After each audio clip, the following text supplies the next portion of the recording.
he is relentless in pursuing that goal. It's unbelievable to me how present he is in the community, across the community, in all different walks of life. Because he listens to people and returns their phone calls.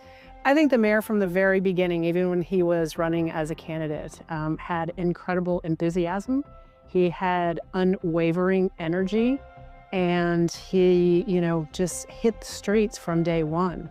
Well, I know Ron is a jazz fan because I remember when he was at KRTU, and the decision for him to become a city councilman was, one that is thinking out of the box, and he's just done a great job of public service. His care, his concern, and the way he values every single person in San Antonio, that's what he leads with. He listens to both the constituents and the business community. And we have just been honored to be able to have his partnership and his time as mayor and when he was on city council. When Ron Nirenberg came to the mayor's office, he was really clear about wanting to be a mayor for all of San Antonio. He was really clear about bringing data to his decisions, and he was really clear about being transparent about why he was making the decisions he's made. That the city embraced him because he was a mayor for all the people, right? All of us know that politics can be bitterly partisan sometimes. But what I saw from Ron was a willingness to take care of each and everybody that he came in contact with. He was always there to support us. Vastly different relationship that Fort Sam Houston and the Army has with the city of San Antonio now than it was even 15, 20, 25 years ago as I talked to older leaders who were here during that time. They didn't embrace us the same way that Mayor Nirenberg did. Both him and Nelson were incredibly important to all of us trapped at home during COVID. It was a scary time for all of us.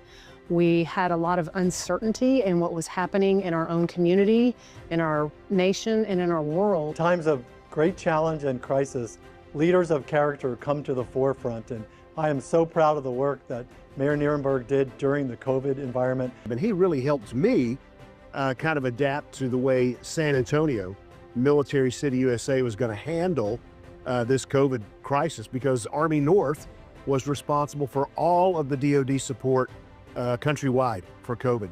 Number one, Ron was able to convince the citizens of Ready to Work with an incredible majority. And it's important to San Antonio because we need to continue to develop our workforce to get higher paying jobs. And I believe Ready to Work is doing that. And these are the types of programs, Alamo Promise, Ready to Work, Pre-K for SA, these programs are going to be at the core of what sets San Antonio aside in the next decade as we continue to try to attract business and to make sure the businesses are here, have the workforce that they need. I think that we will all look back at this time that has been a pivotal part of our community and our region and helping to change it forever for our children and our grandchildren. Thanks so much for your friendship. You, Erica, Jonah, you've been a blessing to us, and we wish you all the best in the future. And we're excited to see what's next for Team Nirenberg. Thank you, Mayor Nirenberg, for your dedication, your leadership, for being a great listener, and for being visionary. And along with your vision, you've put things in action that are going to set us apart for the next 10 years and set the foundation for all the success ahead for San Antonio. Thank you for your leadership and your commitment to our city. You have been a testament of someone who wants to do the right thing and do it in the right way, to bring good government to bear for all the citizens in our community, but to be a man and a leader of character. And I know from all of our teammates here at USAA, we've been blessed by your leadership. We wish you well in your next endeavors. We know you won't go far, but we know you'll do amazing things in the future. So good luck to you, my friend. Thank you, Ron, for your friendship, for your leadership, and for your legacy. We all appreciate everything. Thank you, Ron. Go Runners. We'll be seeing you at the games this fall.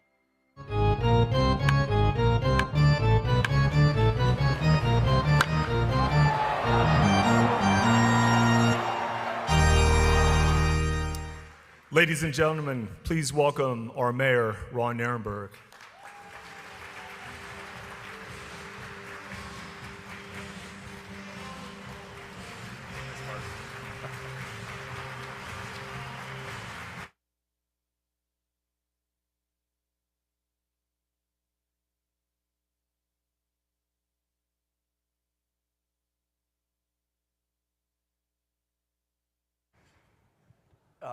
Josh Brodesky is going to be jealous with all this love. He's going to want to bring you back to the editorial board to, to pat down all of this admiration. Happy to come. Since term limits were enacted, you and Henry Cisneros are the only 4-term mayors, 8 years of San Antonio. 8 years ago, did you have that on the bingo card? No, and thanks for the baseball theme, Jeff. Those who know me know that my dream job was to be the beat writer for the Boston Red Sox. That was what was on my bingo card. But I fell in love with public service really as a father who wanted my son to experience San Antonio, find opportunity here in the same way that I did, and that has become my life ever since. That started really through an experience with the Chamber, believe it or not, and inspired me to learn more about San Antonio and get more involved in San Antonio through programs like Leadership San Antonio, and took a flyer for running for city council, and here I am. So when you began all this, you talked about Jonah and how your vision for Jonah when you were done with your term was to have him look at San Antonio as a place that he could live, get a great job, raise his family. As you think about your 8 years, I'd love some self-reflection on how you think you've done. Have you accomplished what you set out for? Well, I mean, that's a difficult question, just because the nature of this kind of work, anything in leadership, but certainly in the public sector, is that we take the baton from someone and we pass it on to someone else. The really meaningful work that we do as civic leaders is iterative, and there's really not a start and a finish in your time. And so, to me, I reflect on what does it mean for my son to be able to be in a city and thrive in this city, and it's two things. One is, do our young people find economic opportunity here? Is this a place where our young children can be raised, get a good education, and find a job within their career field? Increasingly now, that is the case. We've seen diversification of our industries. We have recruited and grown businesses here in industries that we never would have thought of before. The emerging industries of the world are all located now here in San Antonio, some of the biggest firms. So you couple that with the fact that we have done incredible work as a community, and I know Chancellor Flores is here. We have representatives from our universities. We have pre-K for SA. We have done incredible work in building what I believe is the most well-resourced educational pipeline in the country, from early learners, pre-K, through our K-12 system innovations, through Alamo Promise, which now offers a college education without cost to any Bexar County high school graduate, now to adult workers who have to re-enter the workforce because they don't have skills for higher wage jobs. If you have initiative and you have a desire to take advantage of the economic opportunity brought to bear by these industries, we have a place for you in San Antonio. The other thing that we've done well, and certainly over the last 8 years, I believe this is true, is that we have made strategic investments in quality of life. It's one thing to be able to have a job here, but is it a safe community? Very excited, not excited, I should rephrase that. We have done well as a community to deal with the crises with respect to public safety, and if you look at our crime numbers now, they're at some of the lowest rates they've been in the last couple of decades. We're getting more reports. Year-over-year numbers are just out today. Property crime is down, I think, 25% year over year. We have still a considerable decrease in our violent crime rate. All those things are moving in the right direction. We have been making the strategic investments in green space and recreational opportunities. And you look at the investments we're making in placemaking, like Project Marvel, which I'm sure we're going to talk about. We have coupled those investments with economic opportunity, and I do believe, yes, compared to 10 years ago, San Antonio is a better place today for young people who are wanting to raise their families and build a career here, and so I'm proud of that work. As you think about, we heard about it in the video with COVID. That's the first time you and I met. How did COVID kind of shape your terms as mayor, and what did you learn going through the pandemic? So there's good parts and bad parts. Obviously, the good things that we learned is that this city rallies like none other. The kind of collaboration and teamwork you heard from Wayne, you heard from former or retired General John Evans. This city, all sectors pulled together and worked out solutions to some of the biggest challenges we've seen in our lifetimes. Overall, the reason why COVID and the pandemic is referred to as a reckoning for our country and for cities is that we recognize some of the significant fractures within our economy, the foundation that we had laid that led to the fact that literally overnight we had a doubling of the number of families who were reliant on the food bank for food. Yeah. There was a level of fiscal fragility for families that we had to deal with. And so COVID for us became a catalyzing moment for us to uplift the agenda that I ran on originally as mayor, to restore economic mobility, to build a foundation that included adequate affordable housing and better transportation options, a more resilient city. That was on full display countrywide, globally during the pandemic. And so as we emerged out of the pandemic, we focused our resources. We had some significant public votes to resource those areas, and we have since then moved forward. So it was a catalyst for the positive change that we need to see in San Antonio. You, a couple weeks ago, I talked, I was at a chamber meeting and spoke, and someone asked me what I believed were some of the most important kind of future elements to San Antonio, and you've already mentioned Mike Flores, who does just an incredible job. I think also Taylor Amy does an incredible job, and the answer I gave was hire our kids, keep our kids home. And so how does Ready to Work, how have you thought about training, vocational trades, even UTSA, Alamo colleges? How do you think about keeping our kids home so that the USAAs, the Toyotas, the Valeros are hiring our children rather than looking for kids in other communities? Well, let me reflect on the first part of your comments first and just say that we are very fortunate here in San Antonio right now. I believe we're living through a golden age of higher education here with some incredible leadership at that level. I mean, we mentioned Chancellor Flores, you mentioned President Amy. I would add to that President Evans over at UIW, you had Vanessa Beasley at Trinity, Abel Chavez over at Our Lady Lake. We have visionary leaders throughout the higher education space that are working together in collaboration to build that pathway to opportunity for students who are in school. The trouble is, that's not all that's out there. And in fact, what smacked us in the face nationwide during the pandemic was that there were households with children who didn't have the wherewithal to withstand a job loss that ultimately, made them vulnerable to eviction and needing things like food assistance. So what about all of the household earners, the adult workers who are already in the workforce, going from one job to the next, low-wage job to low-wage job, trying to string together opportunities just to keep food on the table?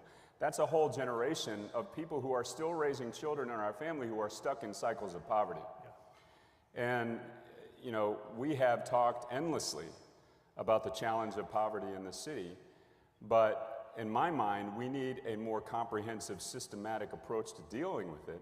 And so how do we get adults into a situation where they have access to better paying jobs, not just for the purpose of, being able to afford the bills, but being able to ensure that the families, the children of those parents, have better opportunities to fulfill their own education. Because statistically, if you were raised in that environment, you have much less likelihood of going to higher education and fulfilling your own careers, and that's how the cycle of poverty continues. And I'll tell you, and we should be frank with our children, if you don't have more than a high school diploma, you need a post-secondary credential, whether it's an associate's degree, bachelor's degree, technical certificate, or something else, if you want to work in a job that pays better than a poverty wage, period. And so how do we make sure that adults who are raising children, who again will have a stunted growth, have that opportunity to get those jobs? We needed training. We needed opportunities for them to get back in the workforce, training for jobs that frankly our employers are telling us are remaining unfilled. We're building all these great jobs and they're unfilled, and this is the skills gap that we've been talking about all across the country. Every city is dealing with the same issue. So that was the genesis of Ready to Work, was how do we get folks back into the workforce, training for better jobs so they can take those jobs and ultimately improve their family outcomes. I will say this, it will never move fast enough, because in order to break the cycle of poverty for one family, it takes a tremendous amount of focus and energy. Think about that. You know, you have a mom who has a health event. If she's the breadwinner, what's going to happen if she can't get to work, let alone training? A car payment, a missed house payment. Now they're struggling for keeping the roof over their heads. So there is barriers that life presents that keeps someone from being able to train and move on to a pathway of economic mobility. That is what Ready to Work is about, eliminating those barriers. And we do it one person at a time. And the dynamism of the economy means that the jobs will change over time, the industries will evolve, and so Ready to Work partners with our employers to tell us what are the needs of these employers so we can train for the right pathways. And I'll tell you, right now, today, we have almost 11,000 people in the pipeline. We've had over 2,000 people complete and be hired onto new jobs. We've got more than that in the training pipeline, and these are training certificates that sometimes take as little as 6 weeks, but thousands of them are training for careers that take a little bit more training, so there's an aging process to that whole training pipeline. I'm getting very wonky, I know. But let me just tell you what the effect is. The profile, the mean profile of the participant who enters Ready to Work is a woman of color raising children in a household that earns less than $14,000 a year. That's the person who walks in the front door of Ready to Work. So imagine the intervention, the persistence that it takes for the counselor to make sure that she stays, so that ultimately she matriculates with a credential and can get hired onto the job. We've done that now successfully for 2,000 people, and I know no one is average, but this is the average wage coming out, is she's now making $44,000 a year with benefits. So think about the power of that one household now making that transition, and the children, and the likelihood now of the children having a better future. We do that for one family, the impact over a generation is profound. We do that for 10, we're talking about major change. Do it for 100 or 1,000 people, we're talking about citywide economic transformation with a short tranche of effort. That's what Ready to Work is. I have faith in this program. We're doing it one person at a time, and I believe the voters of San Antonio who approved this program by 76% didn't do it because they thought it was going to be a slam dunk right off the bat. They believed in the importance of investing in the potential of our neighbors. So, you know, I know this will evolve. I welcome feedback and improvements. There will have to be as the economy evolves. But let's stop talking about poverty if we're not willing to do something about it. And I'll tell you also, Ready to Work is the largest local investment in workforce development in our nation's history. San Antonio is setting the course for how we deal with poverty. And I'm extremely proud of the folks that have poured their energy and heart into this. You know, Project Quest is a great seed of learning for us to do this at scale, but you know, Mike Ramsey and his team are doing an incredible job bringing this program to life. And I think that looking back, we will see Ready to Work as being the moment we said we are not going to ignore poverty any longer. We're going to transform our economy so that everyone has access. Yeah.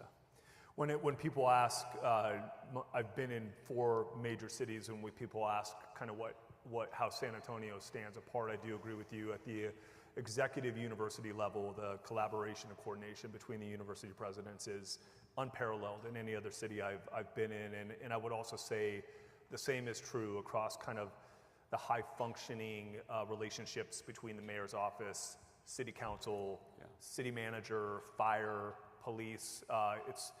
It's pretty amazing. I want to talk about growth though. 3 out of the last 5 years, from a census perspective, San Antonio has been the fastest growing metropolitan area in the United States. You helped pass a historic housing bond. What do you see for housing? And we're going to talk about SAWS and CPS as a follow-up. Talk first just about affordability in the city. Every city in the country, if not the world, is calling this a crisis of housing affordability, and it is true. If you can't afford the roof over your head, nothing else matters. It's the foundation for economic security.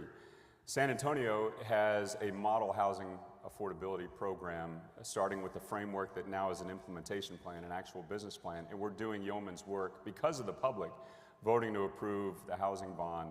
We have had over 4,000 homes preserved or produced. And we've got, I think, another 5,000 in the pipeline. Then we're well on our way to achieve the goals that were set initially in the Strategic Housing Implementation Plan. It's really just making sure that we have a supply of housing at every income level, and it's going to require us to facilitate that development or preservation at every income level. For market rate, it means that we just have to get out of the way, let developers do what they do.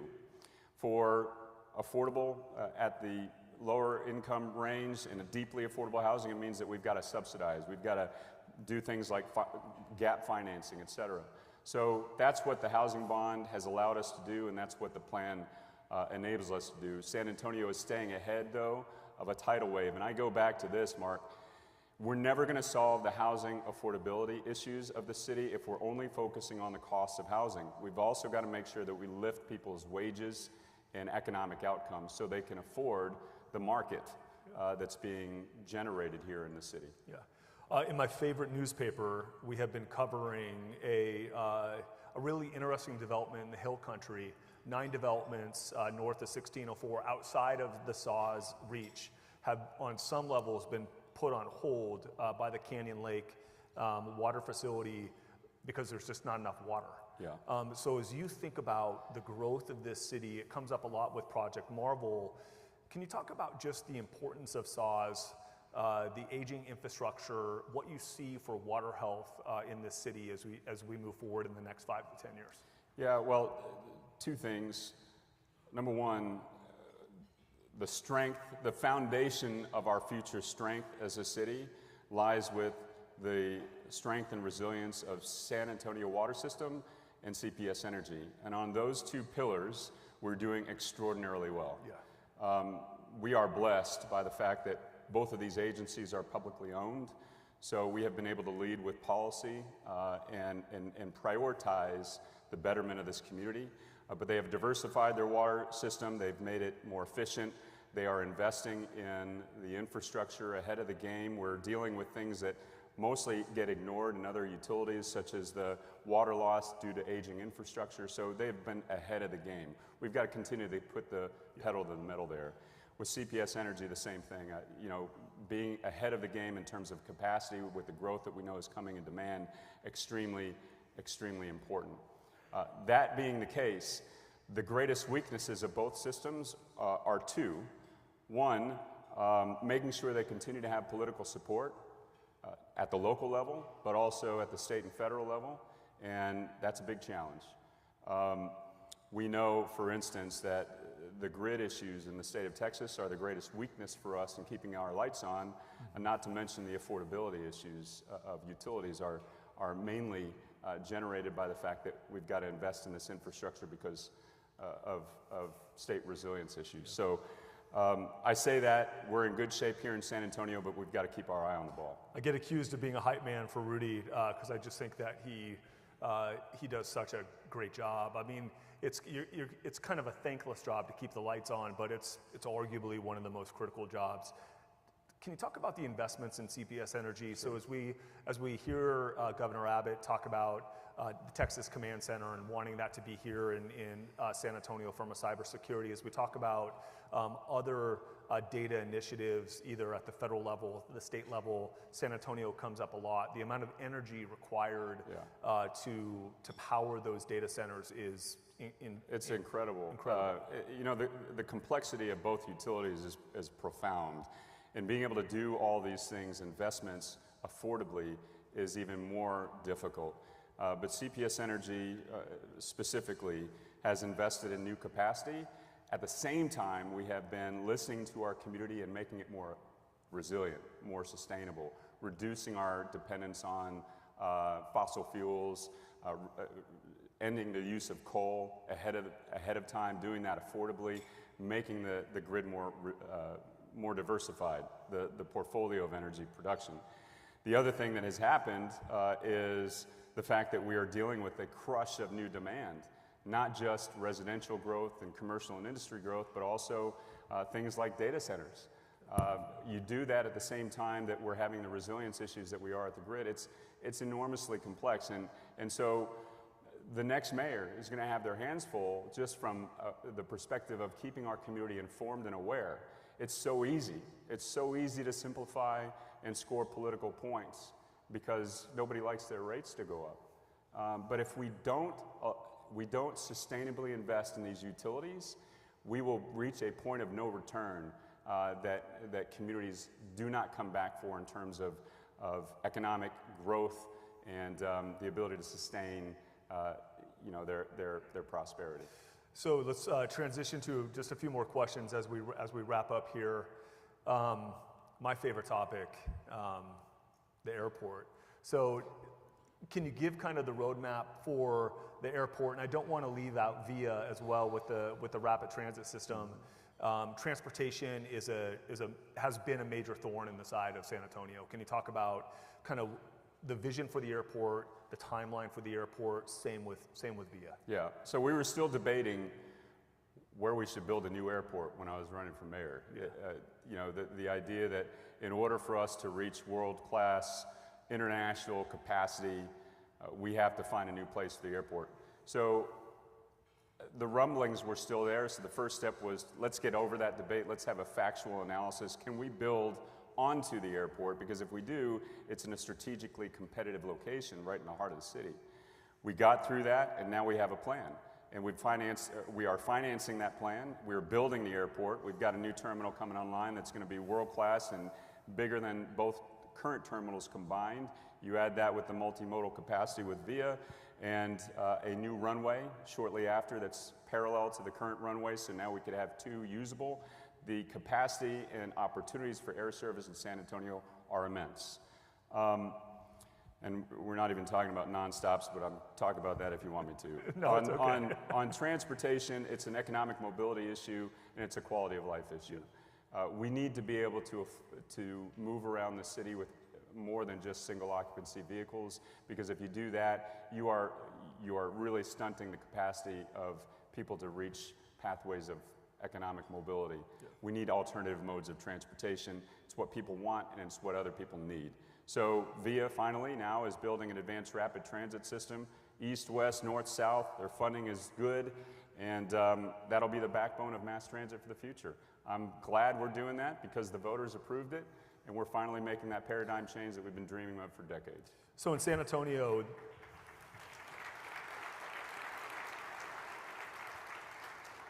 the question that I get and receive the most from people in this room revolve around, I think, many of their favorite topics, which is economic development.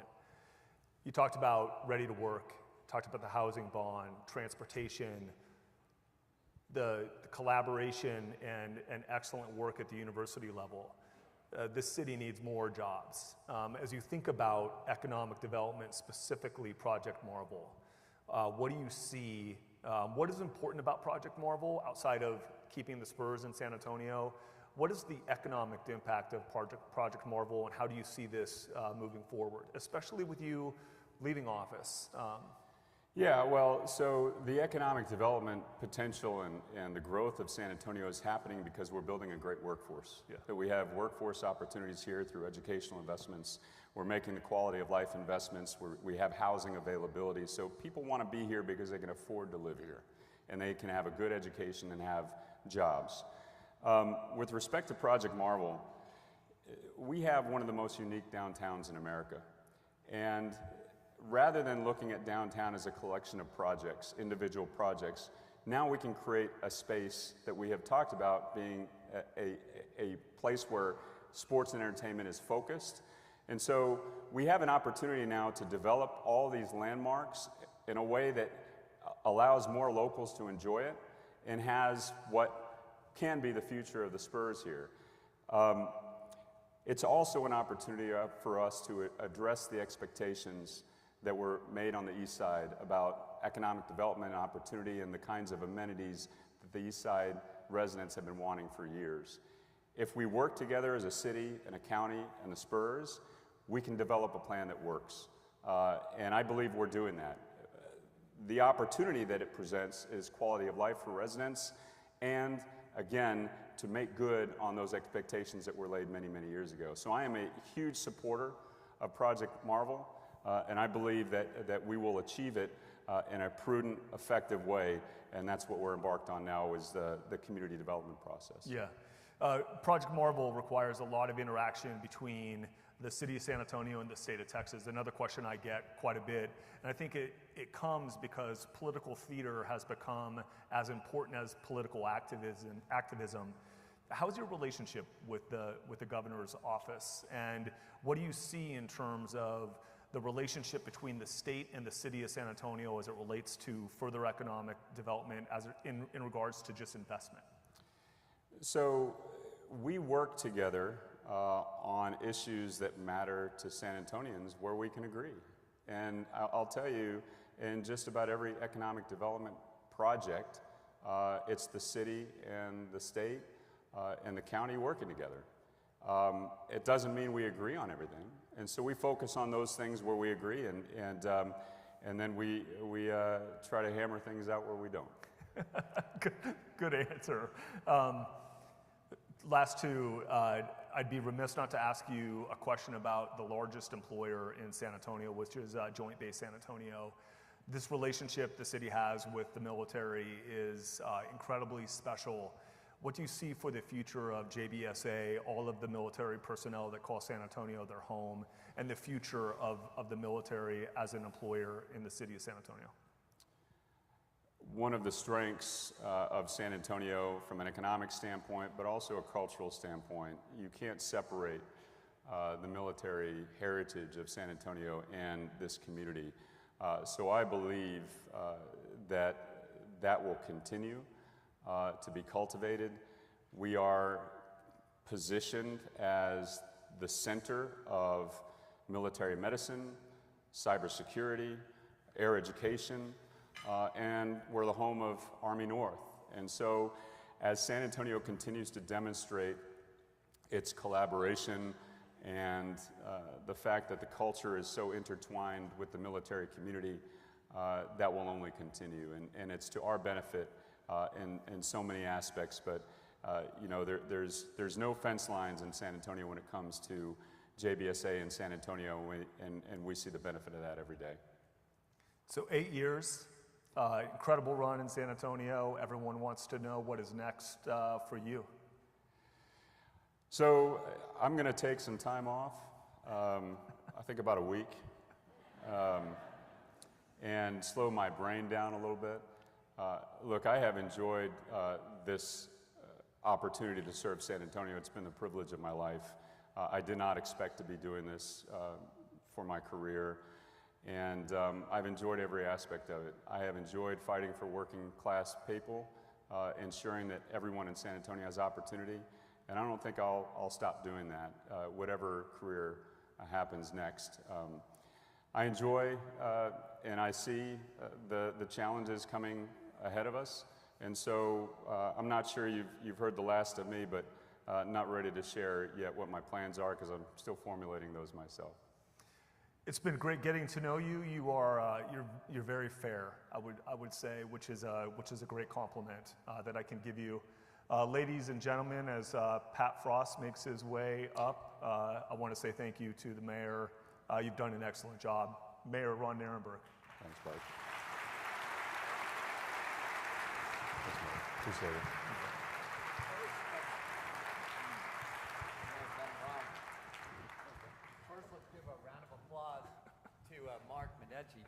Mark. Thank you so much.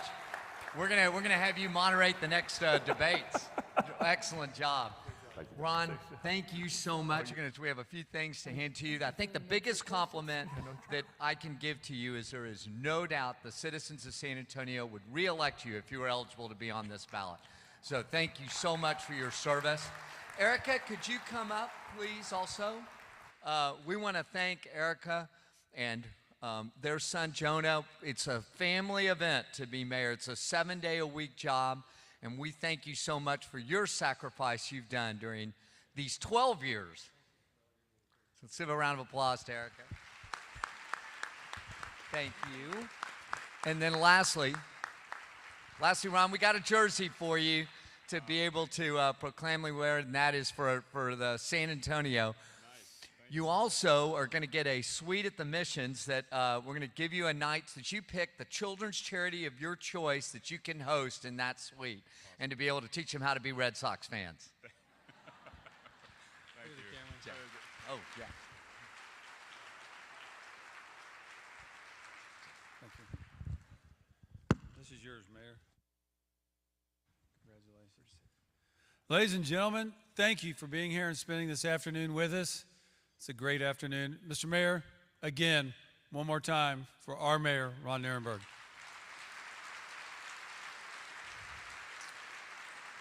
And with